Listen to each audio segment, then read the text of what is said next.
राजस्थान में 1857 की क्रांति। राजपूताना में देसी रियासतें थीं जिनमें राजाओं का शासन था।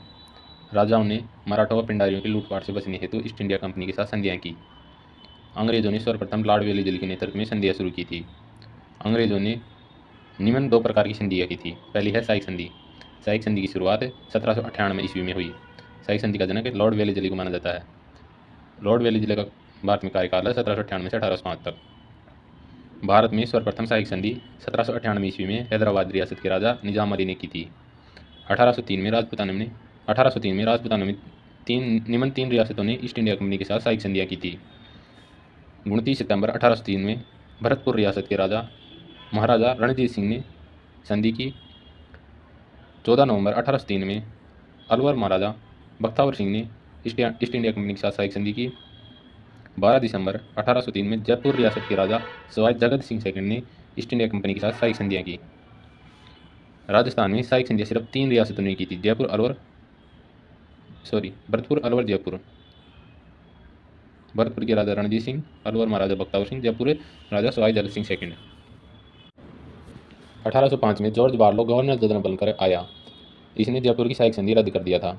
अतः सवाई जगत सिंह सेकंड ने 1818 में पुनः ईस्ट इंडिया कंपनी के साथ आश्रित पार्थक्य नीति की संधि की थी। दूसरी प्रकार की संधि है आश्रित पार्थक्य नीति की संधि। इसकी शुरुआत 1817 से 1818 में हुई। आश्रित पार्थक्य नीति की संधि का जनक गवर्नर जनरल लॉर्ड हेस्टिंग्स को माना जाता है। इसके तहत राजस्थान में सर्वप्रथम संधि 1817 में करौली रियासत के राजा हरबख्शपाल सिंह ने की। आश्रित पार्थक्य नीति की संधि के तहत राजस्थान में सबसे अंत में संधि करने वाली रियासत सिरोही है। सिरोही ने 1823 में सिरोही के राजा शिवपाल सिंह ने संधि की। 1818 ईस्वी में अंग्रेजों ने दिल्ली में राजपूताना रेजिडेंसी का गठन किया। 1818 ईस्वी में अंग्रेजों ने दिल्ली में राजपूताना रेजिडेंसी का गठन किया। 1832 ईस्वी में भारत के governor general lord William Bentinck ने राजपूताना रेजिडेंसी का कार्यालय अजमेर स्थापित किया। राजस्थान के प्रथम AGG agent to governor general mister Lockett को बनाया गया। 1845 ईस्वी में एजीजी का ग्रीष्मकालीन कार्यालय माउंट आबू में स्थापित किया गया। 1857 की क्रांति के समय भारत का गवर्नर जनरल लॉर्ड कैनिंग था। राजस्थान का governor general Lord Patrick Lawrence था। राजस्थान का एजीजी जॉर्ज पैट्रिक लॉरेंस था। कैनिंग ने दिसंबर 1856 में ब्राउन वेस बंदूक के स्थान पर सैनिकों को इनफील्ड राइफल दी। इनफील्ड राइफल्स में गाय और सूअर की चर्बी वाले कारतूस प्रयोग होते थे। 1857 की क्रांति का तत्कालिक कारण चर्बी वाले कारतूस को माना जाता है। 1857 की क्रांति के योजनाकार नाना साहब, अजीमुल्ला शाह, रंगोजी बापू। 1857 की क्रांति की तिथि 31 मई 1857 को क्रांति की तिथि का निर्धारण किया गया। क्रांति का प्रचार प्रसार कमल का फूल और रोटी को बनाए। कमल का फूल सैनिक छावनियों में ले जाकर प्रचार किया गया और रोटी से गांवों में प्रचार किया गया। क्रांति के प्रतीक चिन्ह कमल का फूल और रोटी को माना जाता है। 1857 की क्रांति के समय राजस्थान में 6 पॉलिटिकल एजेंट थे। पहला है कैप्टन सावर्स, रियासत मेवाड़, और मेवाड़ के शासक स्वरूप सिंह थे। मैक मोहसन मारवाड़ में पॉलिटिकल एजेंट थे। मेजर बर्टन कोटा में पॉलिटिकल एजेंट थे। मेजर ईडन जयपुर में पॉलिटिकल एजेंट थे। मोरिसन भरतपुर में, जेडी हॉल सिरोही में। कैप्टन सावर्स मेवाड़ में, मैक मोहसन मारवाड़ में, मेजर बर्टन कोटा में, मेजर ईडन जयपुर में, मोरिसन भरतपुर में, जेडी हॉल सिरोही में। इस समय शासक मेवाड़ के शासक स्वरूप सिंह, मारवाड़ के शासक तखत सिंह, कोटा के शासक महाराज राम सिंह सेकंड, जयपुर शासक राम सिंह सेकंड, सवाई राम सिंह सेकंड, भरतपुर शासक जसवंत सिंह, सिरोही शासक शिव सिंह। राजस्थान में 6 सैनिक छावनियाँ थी। नसीराबाद छावनी अजमेर, ब्यावर, खैरवाड़ा उदयपुर में, एरनपुरा पाली में, नीमच एमपी में, देवली टोंक में।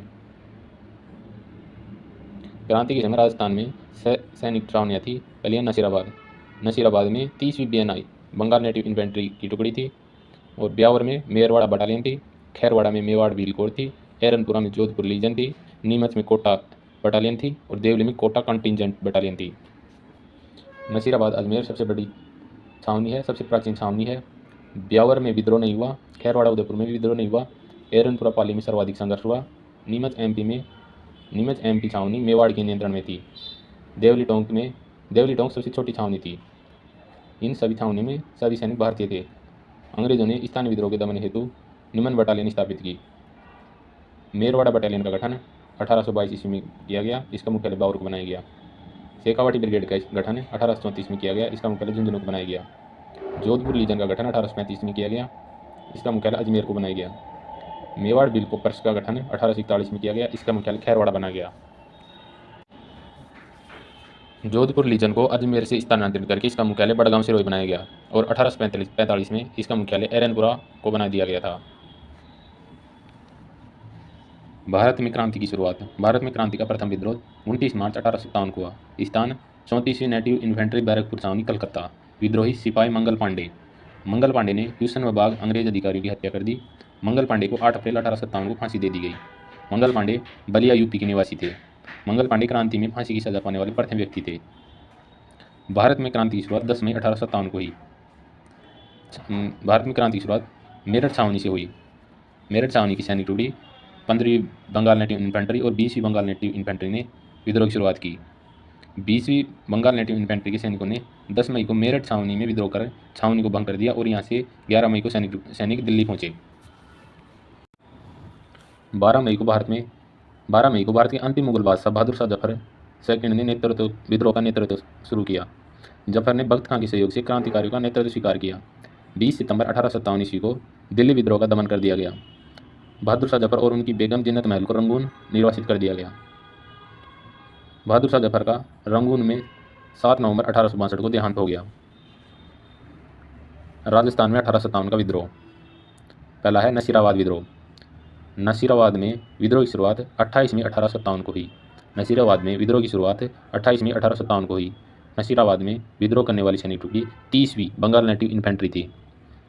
अंग्रेजों का शस्त्रागार अकबर का किला अजमेर था। मेरठ विद्रोह की सूचना एडीजी पैट्रिक लॉरेंस को 19 मई को मिली।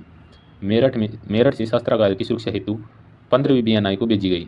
पैट्रिक लॉरेंस ने 20वीं BNI नसीराबाद भेज दिया और शस्त्रागार की सुरक्षा में 2 मेरवाड़ा बटालियन की सैनिक टुकड़ी तैनात की। पैट्रिक लॉरेंस ने अजमेर व नसीराबाद के बीच 1st बम्बई लांसर से गश्त लगवाई। 28 मई को दोपहर 2 से 4 बजे के मध्य 15वीं BNI के सैनिकों ने बख्तावर सिंह के नेतृत्व में विद्रोह कर दिया और अंग्रेज अधिकारी स्पॉटिसवुड और न्यूबरी की हत्या कर दी। यहाँ से कुछ अंग्रेज अधिकारी मेवाड़ मारवाड़ और ब्यावर की तरफ भागे। कर्नल पोनी मारवाड़ की तरफ भागे, जिनका रास्ते में हृदयघात से निधन हो गया। 15वीं BNI के सैनिक विद्रोह करके चले गए और 18 जून 1857 ईस्वी को दिल्ली विद्रोह में शामिल हो गए। पिचाड़ नामक अंग्रेज ने अपनी पुस्तक मीट ने इन राजपूताना में लिखा है, यदि नसीराबाद के सैनिक दिल्ली न जाकर अजमेर जाते तो क्रांति का स्वरूप कुछ और होता। नसीराबाद विद्रोह को राजस्थान का प्रथम विद्रोह माना जाता है। भरतपुर विद्रोह। भरतपुर में विद्रोह की शुरुआत 31 मई 1857 को हुई। भरतपुर में इस समय पॉलिटिकल एजेंट मॉरिसन थे। भरतपुर में इस समय शासक महाराजा जसवंत सिंह थे। जसवंत सिंह इस समय अवयस्क थे। 31 मई 1857 ईस्वी को तात्या टोपे दौसा में विद्रोह करने वाले थे, अतः पॉलिटिकल एजेंट मॉरिसन ने अपनी अधिकांश सेना दौसा भेज दी। इस दिन गुर्जर व मेव जाति के लोगों ने भरतपुर में जन विद्रोह कर अंग्रेज सेना को पराजित किया और मॉरिसन लोहागढ़ दुर्ग छोड़कर आगरा भाग गया। क्रांति में पहला जन विद्रोह भरतपुर में हुआ। नीमच विद्रोह। नीमच में विद्रोह की शुरुआत 3 जून 1857 को हुई। इस समय नीमच मेवाड़ के नियंत्रण में था। मेवाड़ के महाराजा इस समय स्वरूप सिंह थे। मेवाड़ के इस समय पॉलिटिकल एजेंट कैप्टन सावर्स थे। नीमच छावनी मेवाड़ रियासत के नियंत्रण में थी। 2 जून 1857 ईस्वी को नीमच छावनी के अंग्रेज अधिकारी कर्नल एबोट ने भारतीय सैनिकों को क्रांति में भाग न लेने की शपथ दिलाने की कोशिश की। मोहम्मद अली बेग ने शपथ लेने से इनकार कर दिया और कहा कि कंपनी ने अवध में अपनी शपथ भंग नहीं की, अतः कंपनी भारतीय सैनिकों से शपथ की अनुपालना की आशा न करे। 3 जून रात्रि 11 बजे के आसपास मोहम्मद अली बेग व हीरा सिंह के नेतृत्व में नीमच छावनी के सैनिकों ने विद्रोह कर दिया और छावनी को भंग कर आगे बढ़े। विद्रोही डूंगला गांव चित्तौड़ में लगभग 40 अंग्रेजों को बंदी बनाकर रूंगाराम किसान के घर पर रखा। महाराणा स्वरूप सिंह ने सेना लेकर डूंगला गांव आए और अंग्रेजों को मुक्त करवाया। महाराणा ने इन अंग्रेजों को गोकुल चंद मेहता की देखरेख में पिछोला झील के जग मंदिर में शरण दी। क्रांतिकारी डूंगला गांव से निकलकर शाहपुरा पहुंचे। शाहपुरा के शासक लक्ष्मण सिंह ने सैनिकों को रसद की व्यवस्था की। सावर्स द्वारा पीछा करने के कारण क्रांतिकारी शाहपुरा से निकलकर देवली टोंक पहुंचे। नीमच और देवली के सैनिकों ने टोंक के नवाब वजीरुद्दौला की सेना को पराजित किया और यहाँ से सैनिक छावनी को भंग कर दिल्ली की ओर कूच कर दिया। एरनपुरा विद्रोह। एरनपुरा में विद्रोह की शुरुआत 21 अगस्त 1857 को हुई। एरनपुरा मारवाड़ रियासत के अंदर आता था। इस समय मारवाड़ रियासत के शासक महाराजा तखत सिंह थे। इस समय मारवाड़ रियासत में पॉलिटिकल एजेंट मैक मॉसन थे। 21 अगस्त 1857 ईस्वी को जोधपुर लीजन के सैनिकों ने माउंट आबू में एडीजी पैट्रिक लॉरेंस के पुत्र अलेक्जेंडर की हत्या कर दी। यहाँ से 23 अगस्त को सैनिक एरनपुरा छावनी में आ गए। 23 अगस्त को एरनपुरा छावनी को भंग कर दिया और सैनिकों ने शिवनाथ सिंह, तिलकराम, शीतल प्रसाद, मोती खां के नेतृत्व में चलो दिल्ली मारो फिरंगी का नारा लगाते हुए दिल्ली की ओर बढ़े। खैरवा गांव पाली में आवा के ठाकुर कुशाल सिंह चंपावत क्रांतिकारियों से मिले और उनका नेतृत्व संभाला। बिथोड़ा का युद्ध 8 सितंबर 1857। 8 सितंबर 1857 को क्रांतिकारियों ने बिथोड़ा के युद्ध में तखत सिंह के सेनापति ओनाड सिंह पंवार की हत्या कर दी। अंग्रेज सेनापति कर्नल हीथकोट यहाँ से भाग गया। चेलावास का युद्ध 18 सितंबर 1857 पाली में। 18 सितंबर 1857 ईस्वी को चेलावास के युद्ध में क्रांतिकारियों ने पॉलिटिकल एजेंट मैकमोहन की हत्या कर दी और उनका सिर काटकर आवा के किले पर लटका दिया। इस युद्ध को काले गोरे का युद्ध भी कहा जाता है। आवा में 1857 की क्रांति का विजय स्तंभ बना हुआ है। आहुआ का युद्ध 20 जनवरी 1857 को कर्नल होम्स सेना लेकर आवा पहुंचा और यहाँ होम्स और क्रांतिकारियों के मध्य युद्ध हुआ। 23 जनवरी को कुशाल सिंह आवा में पराजित होकर सलूम्बर के राउत केसरी सिंह के पास चले गए और आवा को अपने भाई लांबिया के ठाकुर पृथ्वी सिंह को सौंप दिया। कुशाल सिंह के भाई लांबिया के ठाकुर पृथ्वी सिंह 24 जनवरी 1858 को कर्नल होम्स से लड़ते हुए मारे गए। होम्स ने बर्बरता से आवा विद्रोह का दमन किया। होम्स कुशाल सिंह की कुलदेवी सुगाली माता की मूर्ति अजमेर उठाकर ले आया। इस मूर्ति के 10 मुख हैं, वह 54 हाथ हैं, 1 मानव मुख और 9 पशु मुख हैं। सुगाली माता को राजस्थान की क्रांति की देवी कहते हैं। राजस्थान की युद्ध की देवी तनोट माता जैसलमेर कहा जाता है। सलूम्बर के राउत केसरी सिंह के बाद कुशाल सिंह ने कोठारिया के ठाकुर राउत जोध सिंह के पास शरण ली। कुशाल सिंह ने 1860 में नीमच में आत्मसमर्पण कर दिया। सरकार ने कुशाल सिंह की जांच हेतु 8 अगस्त 1860 को मेजर टेलर आयोग का गठन किया। इस आयोग ने 10 नवंबर 1860 ईस्वी को अपनी रिपोर्ट सौंपी। इस रिपोर्ट में कुशाल सिंह को निर्दोष करार दिया। कोटा विद्रोह। कोटा में विद्रोह की शुरुआत 15 अक्टूबर 1857 ईस्वी को हुई। इस समय कोटा के शासक महाराव राम सिंह सेकंड थे। इस समय कोटा के पॉलिटिकल एजेंट मेजर बटन थे। कोटा में क्रांति की शुरुआत 15 अक्टूबर 1857 ईस्वी को नारायण पलटन व भवानी पलटन के द्वारा की गई। इन्होंने मेजर बटन का सिर धड़ से अलग कर उसे भाले में लगाकर पूरे कोटा शहर में घुमाया। कोटा में क्रांति के नेतृत्वकर्ता मेराब खां एक करौली के निवासी थे और जयदयाल भटनागर एक कामाडी के निवासी थे। कोटा में राजस्थान का सबसे बड़ा जन विद्रोह हुआ। कोटा महाराव राम सिंह को किले में कैद कर दिया गया। कोटा में बटन के 2 पुत्रों फ्रैंक व आर्थर की हत्या और डॉक्टर शेडलर व कोटम की हत्या कर दी गई। कोटा विद्रोह का दमन 30 मार्च 1857 ईस्वी को कर्नल रॉबर्ट्सन ने किया। कर्नल रॉबर्ट्स को करौली के महाराजा मदन पाल सिंह ने 2000 सेना की सहायता की थी। कर्नल रॉबर्ट्स ने महाराव को कैद से मुक्त करवाया और जयदयाल व मेहराब खां को गिरफ्तार कर लिया। जयदयाल व मेहराब खां को 1860 ईस्वी में फांसी दे दी गई। राजस्थान की क्रांति में फांसी की सजा पाने वाले राजस्थान के एकमात्र मुस्लिम क्रांतिकारी मेहराब खां थे। क्रांति के बाद कोटा महाराव राम सिंह सेकंड की सम्मान में कमी की गई। उनको 17 तोपों के स्थान पर 13 तोपों का सम्मान कर दिया गया। करौली के मदन पाल द्वारा अंग्रेजों की सहायता करने के कारण उनके सम्मान पर 13 तोपों के स्थान पर 17 तोपों का सम्मान कर दिया गया। मदन पाल को GCSI grand commandant star of the India की उपाधि दी गई। क्रांति के दौरान बहरगढ़ कोटा के व्यापारियों ने क्रांतियों की आर्थिक मदद की थी, अतः अंग्रेजों ने बहरगढ़ के प्रत्येक व्यापारी पर 51 रुपये का कर लगाया था। क्रांति के समय सिंध प्रांत से कोटा जाने वाली अंग्रेजी सेना को जैसलमेर महाराव रणजीत सिंह ने रसद पानी की व्यवस्था की थी, जिस कारण अंग्रेजों ने रणजीत सिंह को 2000 रुपये की खिलत प्रदान की थी। धौलपुर विद्रोह। धौलपुर में विद्रोह की शुरुआत 27 अक्टूबर 1857 को हुई। धौलपुर के इस समय शासक महाराजा भगवंत सिंह थे। धौलपुर में विद्रोह के नेतृत्वकर्ता रामचंद्र और हीरा थे। 27 अक्टूबर 1857 ईस्वी को ग्वालियर व इंदौर से आए लगभग 5000 विद्रोहियों ने विद्रोह शुरू कर दिया। महाराजा भगवत सिंह को किले में कैद कर दिया गया। क्रांति के दौरान धौलपुर के देवा गुजर ने सरकारी खजाने से 2 लाख रुपये की लूट की थी। धौलपुर विद्रोह का दमन पटियाला पंजाब से आई सैनिक टुकड़ी ने दिसंबर 1857 ईस्वी में कर दिया। 1857 की क्रांति के समय जयपुर की स्थिति। 1857 की क्रांति के समय जयपुर के शासक सवाई राम सिंह सेकंड थे। इस समय जयपुर में पॉलिटिकल एजेंट मेजर ईडन थे। राम सिंह सेकंड ने क्रांति में अंग्रेजों के तन मन धन से मदद की, जिस कारण जयपुर में क्रांति नहीं हुई। अंग्रेजों ने राम सिंह सेकंड को सितारे हिंद की उपाधि दी और कोटपुतली और कोट कासिम की जागीर प्रदान की। क्रांति के समय बीकानेर की स्थिति। 1857 क्रांति के समय बीकानेर के शासक महाराजा सरदार सिंह थे। सरदार सिंह क्रांति में अंग्रेजों का साथ दिया। सरदार सिंह अंग्रेजों की मदद हेतु राज्य के बाहर सेना लेकर गए। सरदार सिंह पंजाब व हरियाणा में अपनी सेना लेकर गए। सरदार सिंह बडालू, हांसी, गुड़गांव यहाँ पर पराजित होकर वापस लौट गए। अंग्रेजों ने सरदार सिंह को टिब्बी, हनुमानगढ़ परगना की 41 गांवों की जागीर प्रदान की। क्रांति के समय प्रमुख व्यक्तित्व। अमरचंद भाटिया बीकानेर के जैन व्यापारी थे। ये ग्वालियर MP और झांसी UP में व्यापार करते थे।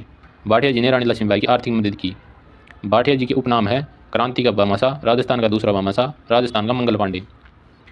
अमरचंद भाटिया जी को 22 जून 1858 ईस्वी को ग्वालियर में फांसी दे दी गई। अमरचंद भाटिया जी फांसी की सजा पाने वाले राजस्थान के प्रथम व्यक्ति थे। सूर्यमल मिश्रण बूंदी के राज के कवि थे। इनकी रचना है वीर सतसई। क्रांति के समय बूंदी के कवि सूर्यमल मिश्रण ने वीर सतसई ग्रंथ की रचना की, जिसमें क्रांतिकारियों को राष्ट्र प्रेम और देश प्रेम की भावना जागृत की। अगले हैं बाकीदास आसिया। बाकीदास आसिया जोधपुर के निवासी थे। बाकीदास आसिया जोधपुर के कवि बाकीदास आसिया ने क्रांति के दौरान निम्न गीत गाया। बाकीदास आसिया ने गीत गाया, आयो अंग्रेज मुल्क रे ऊपर। रावत केसरी सिंह सलम ठिकाने के ठिकानेदार थे। इन्होंने क्रांति के दौरान क्रांतिकारी की मदद की, उन्होंने उन्हें शरण दी। रावत केसरी सिंह ने क्रांति के दौरान क्रांतिकारी की मदद किया, उन्हें शरण प्रदान की। केसरी सिंह ने तात्या टोपे की सेना की रसद की व्यवस्था की। केसरी सिंह ने नाना साहब कुशाल सिंह चंपावत भी इनको भी शरण दी। रावत जोध सिंह कोठारी ठिकाने के ठिकानेदार थे। जोध सिंह ने क्रांतिकारियों की मदद की। इन्होंने आवा के ठाकुर कुशाल सिंह चंपावत को शरण दी। इन्होंने गंगापुर भीलवाड़ा से अंग्रेज संपत्ति लूटकर आए भीमाजी चारण को शरण दी थी। क्रांति के समय झालावाड़ रियासत का गठन 10 अप्रैल 1830 ईस्वी में किया गया। यह अंग्रेजों द्वारा बनाई गई रियासत थी। झालावाड़ रियासत को कोटा से अलग करके बनाया गया था। झालावाड़ रियासत के प्रथम शासक थे झाला मदन सिंह। इसकी राजधानी झालरापाटन थी। झालावाड़ रियासत राजस्थान की सबसे नवीन रियासत थी। क्रांति के समय झालावाड़ के शासक पृथ्वी सिंह ने राज्य में क्रांतिकारी को पकड़ाने वाले के लिए इनाम की घोषणा की। तात्या टोपे ने पृथ्वी सिंह को पराजित कर झालावाड़ पर अधिकार कर लिया था। अंग्रेजों ने पृथ्वी सिंह को 1 लाख रुपये का कर माफ किया था। वीर तात्या टोपे का राजस्थान में क्रांति में योगदान। तात्या टोपे का जन्म यावला गांव अहमदनगर महाराष्ट्र में हुआ था। इनका मूल नाम रामचंद्र पांडुरंग था। तात्या टोपे ने क्रांति के समय नाना साहब और लक्ष्मीबाई की मदद की। तात्या टोपे ने कानपुर और झांसी उत्तर प्रदेश, ग्वालियर MP और राजपूताना में क्रांति की। तात्या टोपे का राजस्थान में प्रवेश 8 अगस्त 1858 ईस्वी को हुआ। तात्या टोपे का राजस्थान में प्रवेश 8 अगस्त 1858 ईस्वी को मंडलगढ़ भीलवाड़ा से हुआ। कुआड़ा का युद्ध 9 अगस्त 1858 ईस्वी को कोठा नदी के किनारे लड़ा गया, तात्या टोपे और कर्नल रॉबर्ट्स के मध्य। इस युद्ध में तात्या टोपे हार गए। कुआड़ा के बाद टोपे बूंदी पहुंचे और बूंदी महाराव राम सिंह सेकंड ने टोपे की आर्थिक मदद की, जिसका उल्लेख सूर्यमल मिश्रण ने वंश भास्कर में किया है। तात्या टोपे नाथ द्वारा गए और श्रीनाथ जी के दर्शन किए। यहाँ महंत तिलकायत गिरधर ने तात्या टोपे का स्वागत किया। तात्या टोपे ने झालावाड़ के राजा झाला पृथ्वी सिंह को पराजित कर झालावाड़ पर अधिकार कर लिया, लेकिन यहाँ मेजर रोक की सेना को तात्या टोपे झालावाड़ के राजा झाला पृथ्वी सिंह को पराजित कर झालावाड़ रियासत पर अधिकार कर लिया, लेकिन यह मेजर रोक की सेना से रुकमगढ़ के युद्ध में पराजित हुए। तात्या टोपे झालावाड़ से ग्वालियर लौटे। उस समय सलूमर के रावत केसरी सिंह ने इनकी सेना की रसद की व्यवस्था की। तात्या टोपे का राजस्थान में दूसरी बार प्रवेश 11 दिसंबर 1858 ईस्वी को बांसवाड़ा से हुआ। तात्या टोपे ने बांसवाड़ा के राजा लक्ष्मण सिंह को पराजित कर बांसवाड़ा पर अधिकार कर लिया, लेकिन 13 दिसंबर 1858 ईस्वी को टोपे अंग्रेज सेना से पराजित हुए। टोंक के जागीरदार नासिर मोहम्मद और टोपे ने मिलकर जनवरी 1859 में अमीरगढ़ के युद्ध में नवाब वजीरुद्दौला की सेना को पराजित किया और टोपे ने टोंक पर अधिकार कर लिया। मोहम्मद मुजीब ने अपने ग्रंथ अजमाइश में लिखा है कि टोंक विद्रोह में महिलाओं ने भी भाग लिया है। जयपुर के पॉलिटिकल एजेंट मेजर ईडन सेना लेकर टोंक पहुंचे और टोंक से टोपे चले गए। 31 जनवरी 1859 ईस्वी को टोपे सीकर के युद्ध में कर्नल होम्स से पराजित हुए और नरवर MP चले गए। टोपे के लगभग 600 सैनिकों ने बीकानेर महाराजा सरदार सिंह के सामने आत्मसमर्पण कर दिया। राजस्थान में क्रांति का समाप्ति स्थल सीकर को माना जाता है। सीकर में तात्या टोपे की छतरी है। टोपे के नरवर के ठाकुर मान सिंह नरूका ने नरवर से 7 अप्रैल 1859 को तात्या टोपे को गिरफ्तार करवा दिया। तात्या टोपे को 18 अप्रैल 1859 ईस्वी को शिवपुरी MP में छिपरा नदी के किनारे सिंधिया महल में फांसी दे दी गई। शंकरदास सामोर ने तात्या टोपे के बारे में लिखा है, जठे गयो जग जीतियो खड़के बिन रणखेत, तगड़ो लड़ियो तांतियो हिंद दान रेहेत। कैप्टन सावर्स ने तात्या टोपे के बारे में कहा, तात्या को फांसी देने इतिहास में अंग्रेजों का अपराध माना जाएगा और आने वाली पीढ़ियां पूछेगी कि इसे फांसी किसने स्वीकृति दी और इसकी पुष्टि किसने की। AGG पैट्रिक लॉरेंस ने कहा, यदि देशी रियासतों का एक भी राजा योग्य रहा होता तो हम हमेशा के लिए हार जाते। गवर्नर जनरल कैनिंग ने 1857 ईस्वी के बारे में कहा कि देशी रियासतों के राजा ने तूफान में तरंग अवरोध का काम किया, वरना हमारी कश्ती डूब जाती। धन्यवाद।